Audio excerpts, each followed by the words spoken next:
એક સત્ય ઘટનાનો પ્રસંગ આપણે કલ્પના ન કરી શકીએ. સ્વામીજી આ વાત આપણે કરીએ ને તો એ ગજગજ છાતી ફૂટે એવી ખુલે એવી વાત છે. આ વાત કરતા કરતા આપણે કોરોના પોતા છૂટી જાય.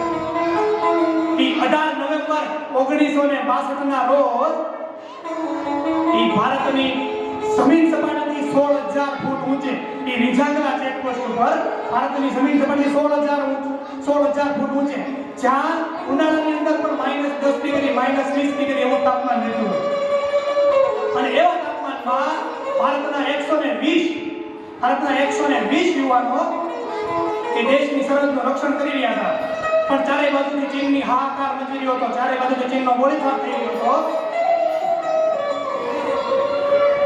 અને એમાં ચીને એક સાથે 2250 ની સેના લઈ અને હુમલો કર્યો અને ભારતના સવારના વહેલા 3:30 વાગ્યા હતા અને ચીનની સેના આવી ધાણીફૂટ ગોળીબાર કર્યો. ભારતની સેના જાગી ગઈ. પોતાની પાસે હથિયાર હતા કે હથિયારોથી સામો ફાયરિંગ કર્યો. પણ આ તો 2500 જણા અને અહીંયા માત્ર ને માત્ર 120. હવે શું કરવું? ત્યારે કંટ્રોલ રૂમનો એક સૈનિક હતો સત્તારસિંહ યાદવ નામનો. એ સત્તારસિંહ યાદવને એનો મેજર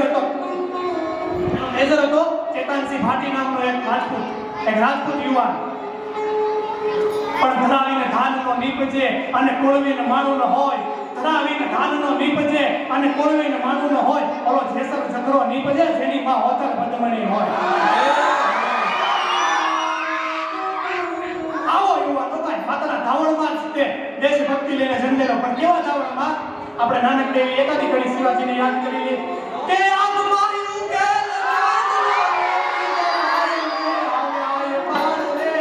જીજાબાઈ